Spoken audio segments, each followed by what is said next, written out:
Vamos ahora a hablar de la presión hidrostática, ya que ya sabemos lo que es presión, que la presión es una fuerza distribuida en una cierta superficie. Ahora vamos a hablar del tipo de presiones que se manifiestan cuando hay fluidos en reposo. O sea, cuando hay líquidos que están en reposo o equilibrio, se determinan presiones, que ya hemos visto que son magnitudes escalares. Podríamos distinguir la presión, esta presión se llama presión hidrostática, la presión que se termina produciendo con los líquidos en reposo, ¿no? Podríamos distinguir dos tipos de formas de la presión, o dos tipos de presiones, podríamos decir. La presión en un punto del seno de una masa líquida, por ejemplo, esta es una molécula de líquido dentro de todo el resto del líquido. La presión en un punto en el seno de una masa líquida en reposo es tal que a ese punto o a esa molécula la están presionando, como lo dice la palabra, la están presionando en todas direcciones, le están aplicando fuerza en todas direcciones y sentido. No quiero decir que la presión actúa en todas direcciones y sentido porque sería algo falso si consideramos que la presión no es un vector y por lo tanto no puede actuar en una dirección ni sentido.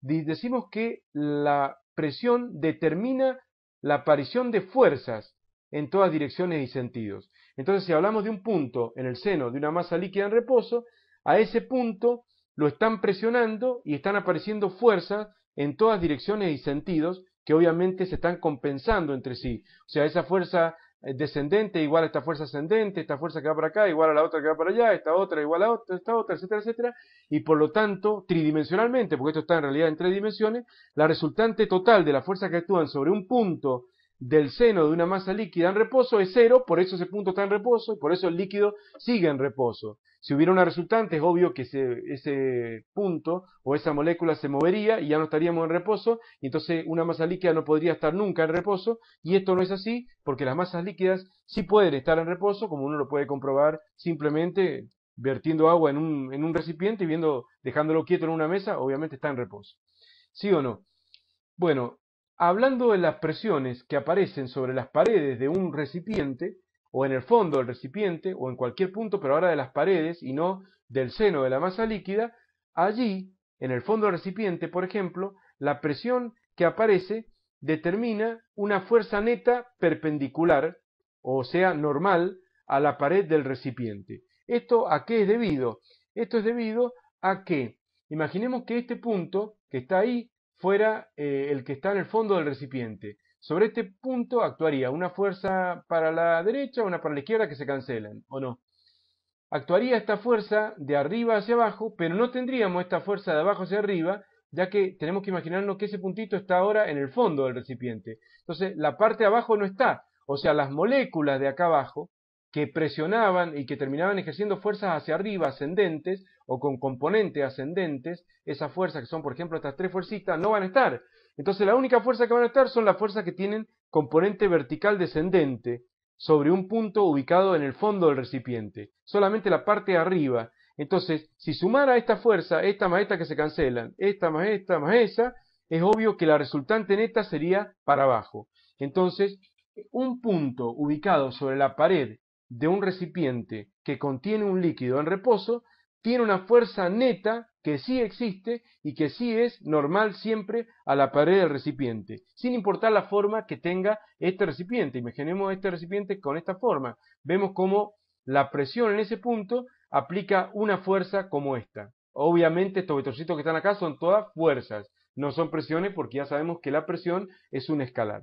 Entonces, esta es una fuerza, esta es otra fuerza, esta es otra fuerza. Siempre perpendicular a la pared del recipiente, no importa la dirección de la pared del recipiente. Por eso es que las fuerzas siempre determinan presiones, así que digamos que no se va a dar el caso inicial que veíamos al comienzo de este apunte de la fuerza con una componente tangencial, sino la fuerza va a ser siempre normal a la pared del recipiente o aún a la cara de un cuerpo que esté sumergido en el recipiente.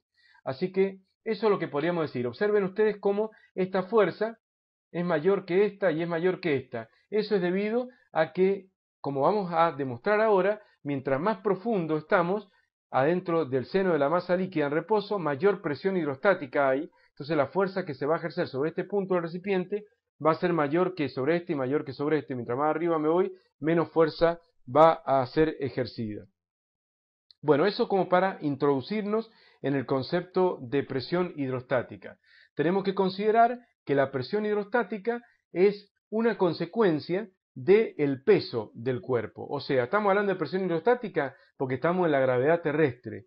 Los líquidos pesan y los líquidos al pesar van a ejercer una cierta fuerza sobre el fondo del recipiente porque obviamente están pesando y están siendo atraídos por la Tierra. Si no existiera la gravedad, o si estuviéramos lejos de la gravedad de la Tierra, en una nave espacial orbitando la Tierra con un fenómeno de gravedad cero, no existiría la presión hidrostática, los líquidos no presionan a las paredes de los recipientes y eso no existiría. Así que bueno, la presión hidrostática es bueno darse cuenta que se relaciona en forma clara con el fenómeno gravitatorio. Bien, vamos a ver si definimos la fórmula para el cálculo de la presión hidrostática. Por ejemplo, en un punto A, en el fondo de este recipiente que contiene una masa líquida en reposo. Quiero saber cuál es la presión en ese punto de la masa líquida.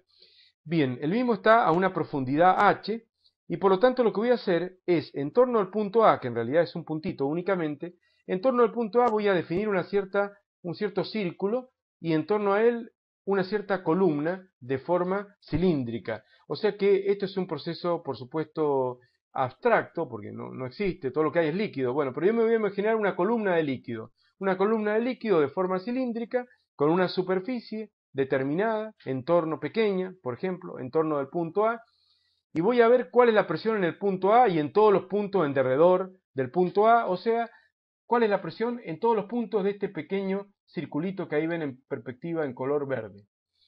Para saber cuál es la presión que está soportando ese punto debido a la masa líquida, o sea, cuál es la presión hidrostática en ese punto, lo que voy a hacer es aplicar la definición de presión.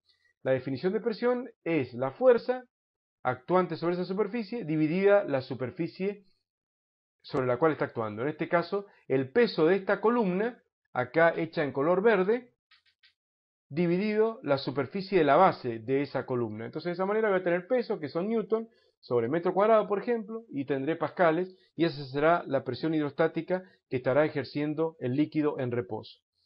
Bien, yo ya sé que el peso específico de una sustancia, el gamma, de cualquier sustancia, es igual al peso sobre el volumen de la propia sustancia que se trate. Como estamos hablando de líquido, porque esta columna de líquido está constituida precisamente del líquido, el gamma del líquido se puede considerar igual al peso de la columna dividido el volumen de la columna, propiamente dicha. Si de aquí despejo el peso de la columna, el volumen de la columna pasa multiplicando al gamma del líquido y va a quedar que el peso de la columna es el peso específico del líquido por el volumen de la columna.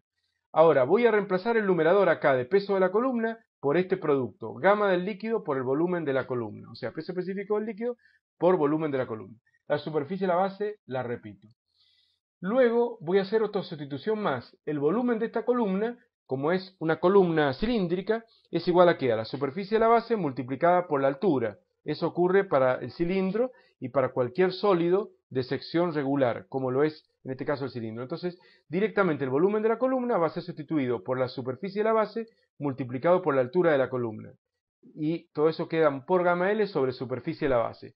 Se cancela entonces la superficie de la base dividido la superficie de la base, con lo cual no interesa la superficie de la base. La idea en todo caso es tomar una superficie pequeña, idealmente tendiendo a cero para ir claramente a la presión en el punto A, y la superficie de la base se va con superficie de la base y queda que la presión hidrostática en el punto A, P sub A, es igual al gamma del líquido por la altura, o sea, el peso específico del líquido multiplicado por la altura de la columna, o también llamada profundidad, medida desde la superficie libre del líquido para abajo. Esa es la definición de la presión hidrostática, ¿no? La presión hidrostática en un punto es igual al producto del peso específico del líquido por la altura de la columna o profundidad medida desde la superficie libre del líquido.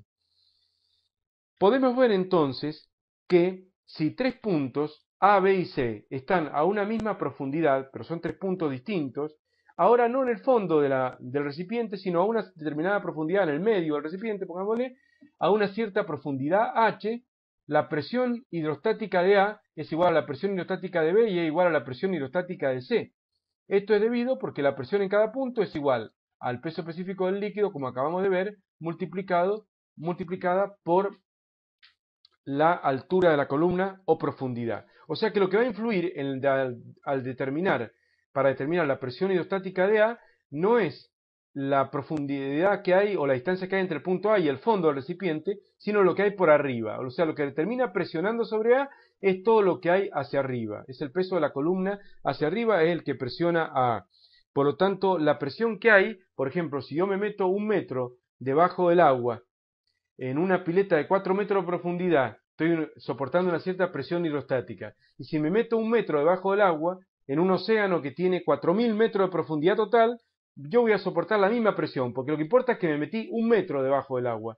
Y esa profundidad es la única que se utiliza para calcular la presión hidrostática. Así que tengamos en cuenta que H es en realidad la profundidad, ¿no? Porque siempre H se utiliza para altura, pero ahora bien medida debe ser medida de esta manera, desde la superficie libre del líquido hacia abajo. Entonces, puntos a mayor profundidad estarán a mayor presión hidrostática. Y sin embargo, van a permanecer todos los puntos en reposo si el líquido está en equilibrio. Una cosa bastante importante es esto, que puntos a una misma profundidad tienen la misma presión hidrostática.